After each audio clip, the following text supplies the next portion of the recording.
Olá pessoal, tudo bem? Sejam muito bem-vindos ao meu canal e é um prazer receber você aqui.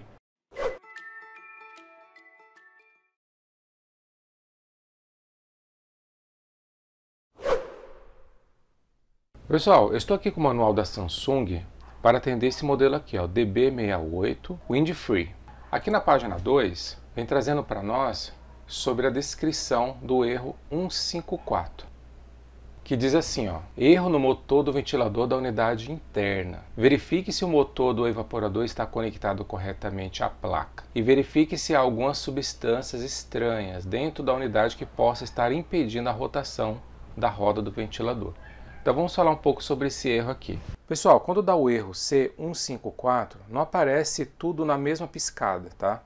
Primeiro ele pisca C1, depois ele coloca o 54.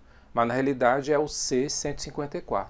Então às vezes pode confundir, né? Código C1, depois código 54, na realidade é um código só, é o C154. Visto que não cabe tudo na mesma, porque assim o time ele é um pouco menor, então ele divide em duas partes. Então ele primeiro pisca o C1, depois ele pisca o 54 e fica esse loop intermitente, mas representa o código 154.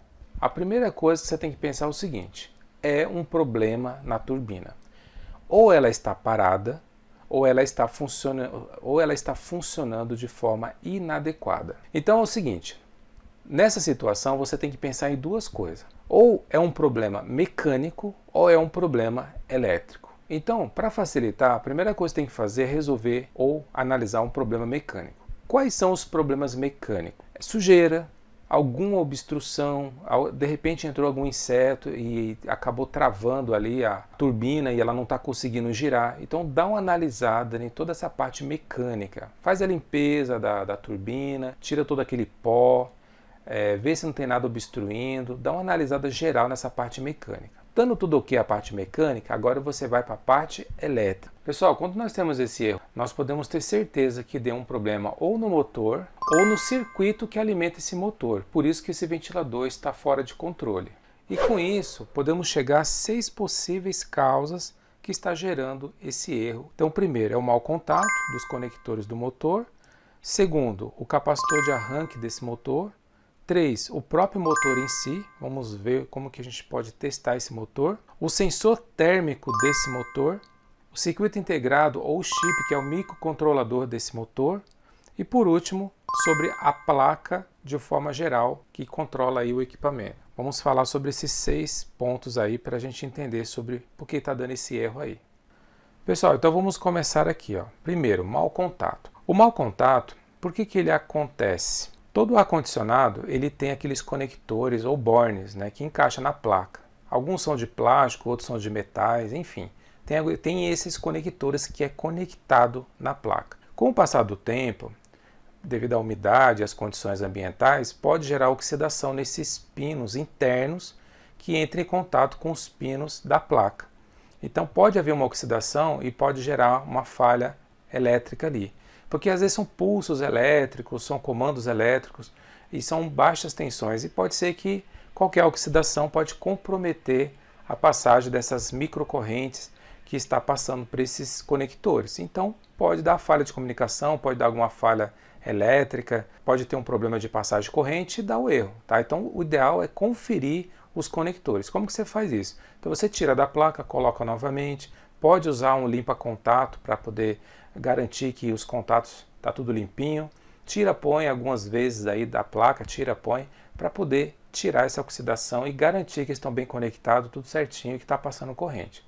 Então a primeira coisa é garantir que não tenha mau contato ou se tem algum fio solto por algum motivo. Então verifica tudo isso, toda essa parte visual e de conectores aí, para garantir que não é essa parte aí. Depois vamos para a segunda parte, capacitor. Na placa da evaporadora tem um capacitor de arranque que ajuda a startar esse motor. Tá? Então ele tem um capacitor ali na placa para ajudar. Esse capacitor, se ele der problema, o motor não vai girar corretamente ou não vai girar. Tá? Todo capacitor de arranque ele precisa estar funcionando adequadamente para esse motor começar a girar. Se ele não estiver funcionando, ele não starta. E aí o motor tem dificuldade de girar e aí ele vai dar o erro também. Então verifica o capacitor. Tá? Na internet tem vários vídeos explicando como você pode testar o capacitor.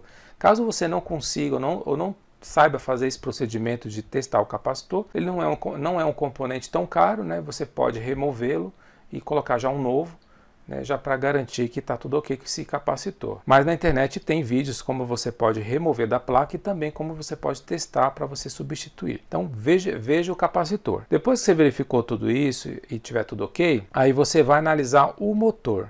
Pessoal, então esse motor do ventilador da turbina ali, da evaporadora, ela tem duas bobinas internas nesse motor, tá? Conforme vocês podem verificar aí no desenho. Então você vai ter uma bobina que vai dar na faixa de 100 ohms e vai ter a outra bobina que vai dar na faixa de 200 ohms, tá? Então a B1, que é a primeira bobina, 100 ohms, aproximado. E a segunda bobina, 200 ohms. E a somatória dessas duas bobinas que vai dar os 300 ohms, tá? Então elas estão interligadas em 3 pontos e vai sair de dentro do motor 3 fios. E aí você vai testando, né? Sempre de par em par. Você pega o multímetro, coloca na escala de ohms, que é a escala que mede resistividade, e você faz as medições para você ver se tem esses valores aí. Mesmo assim, é preciso lembrar que cada equipamento tem suas configurações elétricas padrão de fábrica. Então o ideal é consultar aí as características conforme o manual elétrico do fabricante, tá? Então isso aqui é só ilustrativo, mas tem que conferir certinho aí conforme o manual elétrico, beleza? Então você vai ter uma bobina uma resistência menor, você vai ter uma outra bobina uma resistência intermediária e você vai ter a somatória de todos que vai ter a resistência final. Então você tem que encontrar essas 3 medições aí para você poder garantir que não tem um curto, que ela não tá rompido, tá? Por exemplo, se essa bobina aqui ela estiver aberta, então você não vai ter resistividade nenhuma, tá? Vai estar zero, porque ela não vai encontrar nada, a corrente não vai circular, ela não vai dar nenhuma leitura. Então, indicando que existe, né, ela está rompido, tá aberta essa bobina, então o motor já era. E se der uma resistência muito fora do que está estabelecido, então significa que está tendo algum ponto de curto. Ela funciona, ela passa a corrente, mas pelo curto ela alterou a resistividade, e aí ela também fica comprometida. Ela pode até girar, mas às vezes ela gira de forma com velocidade errada, ou às vezes nem gira, ela pode ficar vibrando, então enfim, ela deu defeito. Então nesse caso aqui, se tiver um problema nessas bobinas aqui, o motor está condenado, aí tem que trocar o motor. Agora, vamos fazer de conta que está tudo ok essas bobinas, e o motor está tudo funcionando, está tudo ok.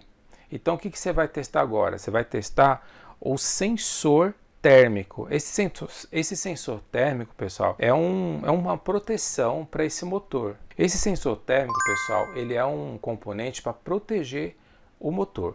Então, por exemplo, se o motor começar a apresentar travamento, ele começar a esquentar, vai aumentar a temperatura desse motor. E aí esse componente ele tem a função de gerar o desligamento da corrente para esse motor não queimar. Então pode ser que esse componente deu problema. Tá? Às vezes tem uns que eles voltam, né? Tem outros não. Tem alguns componentes que ele esquenta, ele rompe para proteger o motor e aí fica estragado mesmo. Você tem que trocar esse componente, tá? Ele abre e não fecha mais.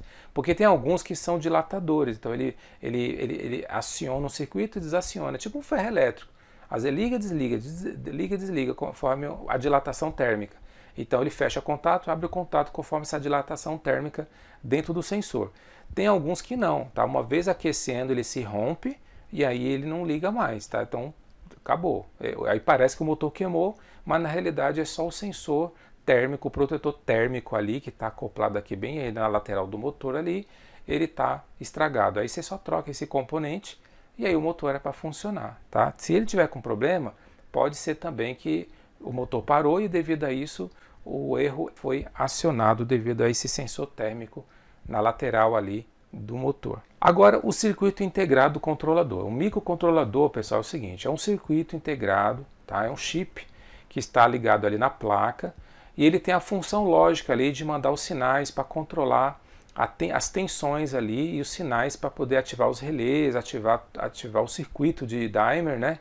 Que é o circuito controlador de tensão para poder gerar as tensões certas para esse motor girar certinho nas velocidades corretas, de forma bem adequada, suave, sem vibrações. Então tem um circuito que controla todas essas velocidades. Então tem um microcontrolador ali na placa que está responsável de controlar isso. Então o que você pode fazer? Você pode pegar o manual elétrico da placa e medir as tensões nos pinos desse controlador. Tá? Geralmente eles trabalham com 5 volts. Tá? Tem tensões na placa que tem 12 volts para atender alguns componentes e tem 5 volts que geralmente é a tensão que os circuitos integrados trabalham e os microcontroladores. Então você precisa pegar o manual da placa e ver as tensões. Por exemplo, o pino 8 é para ter 5 volts, o pino 5 é para ter 2 volts, outro pino 8, o pino 9 é para ter 3 volts. Enfim, você vai tendo ali as tensões que é para sair e para entrar desses pinos. Então, se não tiver correto essas voltagens, então pode ser que está tendo um problema nesse circuito integrado e o ideal seria trocá-lo. Mas aí, pessoal, nós entramos então no 6º ponto, que é o problema da placa. O que acontece? Um problema eletrônico, de componentes eletrônicos, não necessariamente é um componente isolado. Pode ser que parece que é um componente, mas na realidade está sendo causado por outros componentes. E aí você fica trocando e no final você acaba não achando o defeito. Por exemplo, dá um problema no capacitor, que deu um problema no resistor, que deu problema no pino 8 do circuito integrado XYZ. Então, na realidade, foram 3 componentes. Aí você acha que é um circuito integrado, aí você troca e continua o problema. Aí você fica aquela luta para achar o problema. Então, nesse caso, se você perceber que tem risco de não ser só o processadorzinho ali, os microcontroladores, então o ideal é você já condenar essa placa e já trocar a placa. Principalmente, pessoal, se a placa ela tiver circuitos com soldas SMD, que é essa tecnologia de solda que os componentes são soldados por cima da placa. São aqueles componentes bem pequenininhos que eles são soldados por cima da placa. Aqueles componentes é muito difícil de trocar, tem que ter equipamentos apropriados, soprador térmico, isolante ali, para não danificar os outros componentes. Você tem que ter suga-solda, ter pasta de solda, tem que ter um microscópio apropriado para você ampliar a imagem, para você ver melhor esses componentes. Enfim, tem vários equipamentos eletrônicos para dar suporte nessa manutenção. Se você não é especializado em placas eletrônicas de ar-condicionado, eu recomendo, se você quer reparar a placa porque ela é muito cara, então contrata uma empresa especializada em fazer manutenção de placa de ar-condicionado para você não ter problemas de perder muito tempo e às vezes até danificar um outro componente que nem estava precisando trocar. Então, pessoal, resumindo isso daí. Então, mau contato, capacitores, motor, circuitos integrados, que são os microcontroladores, e depois, se você não conseguiu encontrar até esse ponto, então a sua placa aí ela está condenada, é melhor você trocar a sua placa para fazer o reparo do seu ar-condicionado, e aí ele vai ser extinto aí. Eu espero ter ajudado você com esse vídeo. Se você gostou, deixa um like, se inscreva no canal e eu espero você para o próximo vídeo. Até mais!